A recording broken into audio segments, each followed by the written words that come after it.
I've worked with over a dozen of SaaS B2B businesses to generate thousands of euros in pipeline revenue using cold email.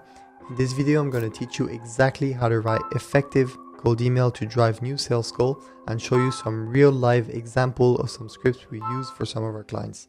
So I'll be covering the 3-step framework in order to write effective cold email, and also the 3 type of cold email campaigns you need to be using in order to maximize the potential value you can get with cold email. So before we get into it, let me show you some actual numbers of other B2B SaaS company who use cold email to generate some sales meeting and to close some deals, to give you an idea of what is achievable or not. So the first company, a B2B SaaS company selling monthly subscription for a tendering platform. This was over the course of 1 month. So we sent 2,700 emails.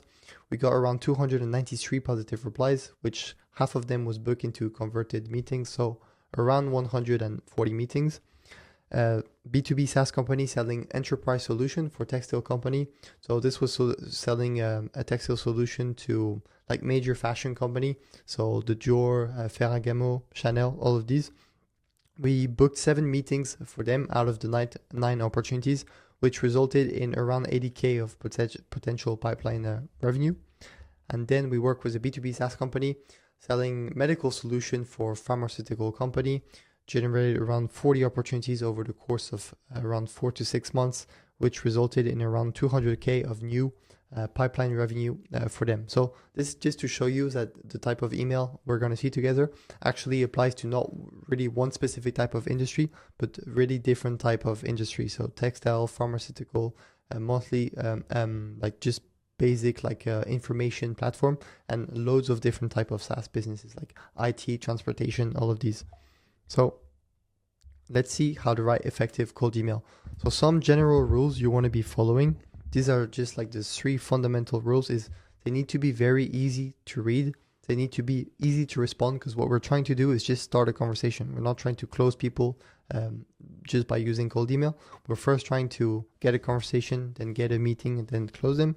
And then we want them to be roughly around 50 words so that they are short and they can be really people can read them and answer in fast terms.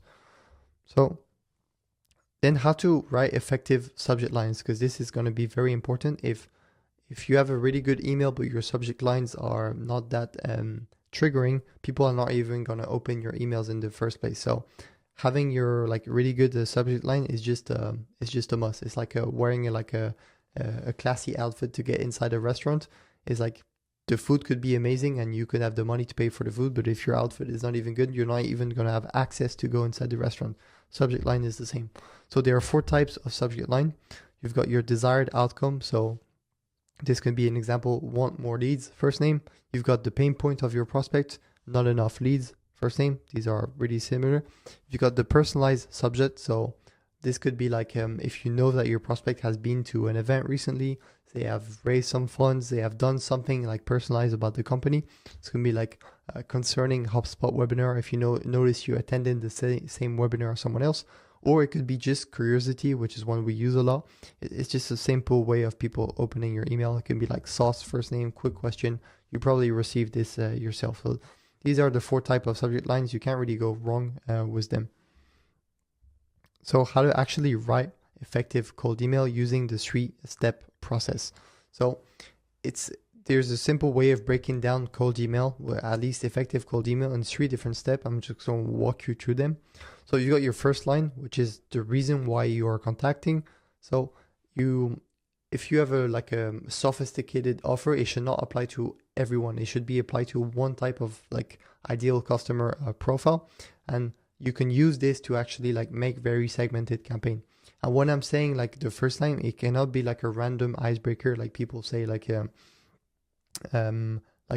notice your last post on LinkedIn, or notice your head of sales at a marketing company. It needs to be related to your offer, and we're going to see this together afterwards.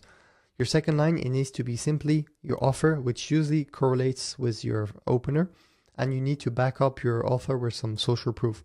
So you want to say, we can help you do this in this time frame, and we've done this already for a company like yours. Ideally, this is how you want to frame it. And then you've got your call to action. You can use multiple call to action. It can be booking a call. It can be sharing some case study. It can be sharing some free value.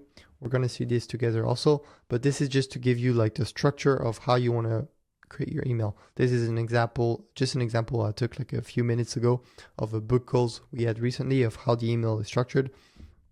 So you've got your opener, which is related to the person. We've been working with marketing agencies like this company. So this person knows we can only be sending this to marketing agency, and he is a marketing, well, he's part of a marketing agency, so it's relevant to him.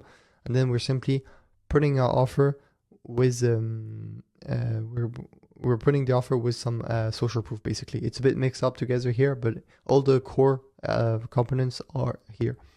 So now let's see some live scripts for B2B SaaS we have used. I'm going to show you the scripts we use for the results I'll show you at the first period. So before we get into this, there's some elements that's going to like be able for you to understand whether you're going to get great results or not. And it's usually in this order. So your offer, how good is your offer? How much social proof do you have? Do you have a guarantee or any type of things that make your offer like less risky or more attractive for your prospect? And then after this, there's the copy adjustment. This is just to tell you that you can work as much as you want on your copy. If your offer and you have no social proof and no guarantee, you're probably not going to get any results at all, because copy is just framing your offer the best way possible, but it's only like 10% of the work. So the example number one, this was the copy we used for the tendering platform, where we got around 150 meetings. So this was targeting like a medium-sized agency who were only expert in web design. So this is already pretty segmented. So we said, hello, first name. I was impressed by company name's expertise in web design. We have an opportunity that might be a great fit for you. A large company is currently looking for an agency to modernize its website and add an e-commerce career and blog section with a budget of 70K. Would you be interested in discussing in this offer? So here there's many elements which explain why this campaign did so good. First of all, it's very segmented and only for one type of people. Secondly, it's very precise. There's no fluff. Like this email is very like straight to the point, saying exactly what the prospect would be, how would the prospect be involved in the offer, with a potential like a strong desired outcome. And then we're simply pushing for like a discussion. And here, like it's like the offer is really so good for the prospect. Like we are not asking anything like big for him. We're only asking to have a conversation where you could potentially win the deal of 70K. So we worked together to frame this offer in a way that made it so good.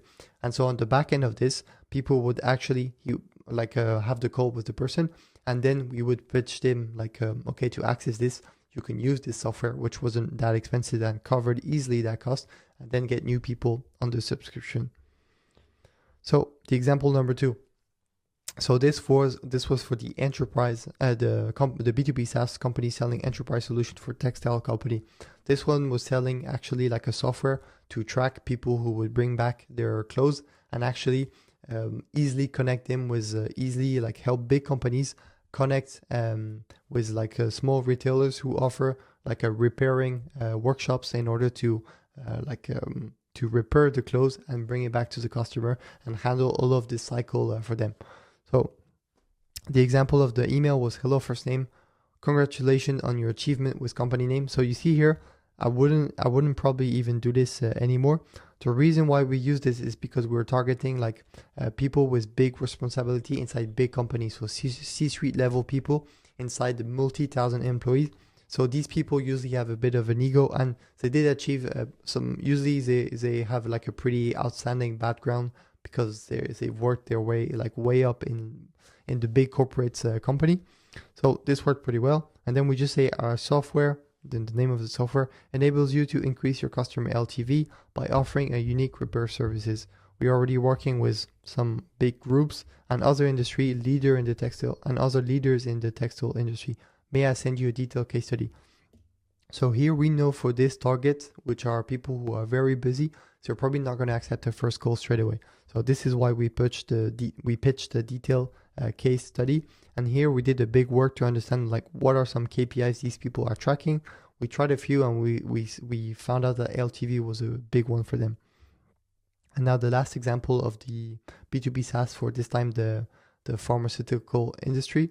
So this was actually pitching a solution for doctors in order to them to help them do teleconsultation company. So this is like B2B, B2C kind of, which worked really well. So this was pretty simple, and the offer is amazing. Like obviously every doctor wants to do teleconsultation, or at least 80% of them.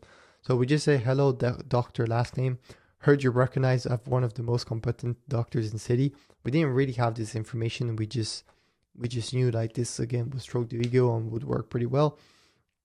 I'm reaching out because over 150 doctors are already practicing teleconsultation with us. What sets us apart is we have a teleconsultation booth installed inside pharmacies, equipped with more than 7 Connect Medical, blah, blah, blah. Then we just pitch all of the services, and then we say, simply, may I send you a document showing you how you could practice teleconsultation with your patients? Most of them were actually, we send this as a CTA, most of them wanted a call straight away, so we were just able to book call easily, and then we changed this for a call. So now, what are the type of email you should be testing in order to really like maximize the potential value of cold email with your company, and make sure you're not like leaving any crumbs on the plate? So there's 3 types of campaign we usually launch for our clients in order to understand what the prospect for the client actually needs, and how to drive the most like sales possible. So you have your campaign 1, which is end-based result campaign. You've got the campaign 2, which is the case study campaign, and the campaign 3, which is the lead magnet campaign. So first one, the end-based result campaign. This is really simple. We just do work on understanding who is the target and what this person actually needs. What does this person is looking to achieve, and then we just cut right to the chase and just pitch this to this person. So, hey, first name, we can help company name resolve ticket 15% faster, or it's a quick chat. And this would probably like someone head of like IT support or something like this. Really simple. This person is one of this person's main goals is probably trying to resolve tickets faster. So someone pitching this, it's a no-brainer like offer. Case study campaign. So the point of here is to use a big reference, especially if you've worked with someone big. Then you can do a campaign with people in the similar industry to this one big client, and then just use this as a reference to say that to tell everyone you've worked with that client before, if you have the rights, etc. So here's an example. We could say, hey, first name, we've just helped case study like Salesforce hire 2 new sales reps last month. Could we do the same for company name? So here people actually are probably looking to outsource their hire because it's a complicated process, and especially if the company has done this for a big company, then they're even more interested. It just adds leverage to the offer basically. And then the last one, the lead mania campaign. This is really good, and I would recommend this if you're in a more saturated market, especially like all the type of marketing agency or even marketing SaaS businesses like CRM, all of these. A good one to do is, hey, first name, we like to offer a free trial to company name.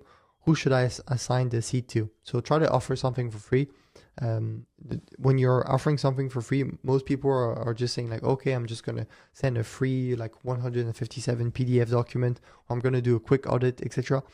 If people don't know you, like unless you're someone like really famous or with lots of notoriety on LinkedIn, most people won't really care about the document you're going to send them, because they have no way to understand how much value there's going to be in it. Like they're not going to perceive what you're sharing as valuable. So the best way to counterattack this is to actually share something with like actually valuable for them, no matter who you are. So this is where we're talking about tools, like talking about like functional stuff they can implement inside their business. It can be pretty hard to find this, but you should do some research to try to understand if you can share something for free or if it costs you like a few dollars. Just basically like calculate your acquisition cost, how much you can be spending for that lead magnet. And then if what you shared with your prospects was actually like really good for them and really valuable, if they have the actual problem, you're going to be the first one in mind when they're looking to work with someone. So as bonus tip, just to give you some quick ones to round up and make sure your copy is on the point, I would avoid any type of spam words, and also I say like GPT words because everybody knows them, like boost your marketing, skyrocket your business, enhance marketing. ChatGPT always uses this one, enhance. if I see any this, I know straight away the person used ChatGPT. Number 2 is you want to add spin tags. Spin tags basically is, I'm not going to go too much in detail about this. It's basically, let's say this is your subject line. You can put this inside your mail sender tool, like Instantly, Smartly, Lemlist, etc. And it's just gonna, one time is gonna say, hey, first name. The other time is gonna say quick question. The other time is gonna say need more sale. It's basically, it's gonna rotate different version of your script, which is the same script overall, to make sure that you're not always sending the same mail to the same type of people, because Google and Microsoft will detect this pretty fast, and then you will be landing in spam. Number 3, once you got your positive reply, which is a really good first step to convert these people inside the meeting. One of the main indicators of how likely you're going to be able to close, like get someone on the meeting, is how fast you answer them. You want to be answering within 5 to 10 minutes, just because they're currently thinking about your business. They're probably on your website. If you're able to grab this intention like right away, it's going to be way easier for you to book a meeting, rather than if you answer like 4 hours later or the next day, when they've probably moved on and probably like book a call with one of your competitors already. So that is the end. If you would like to take this one step further and see how you could personalize like a really in-depth your cold email using Clay, you can click the video right here. Otherwise, I'll see you around.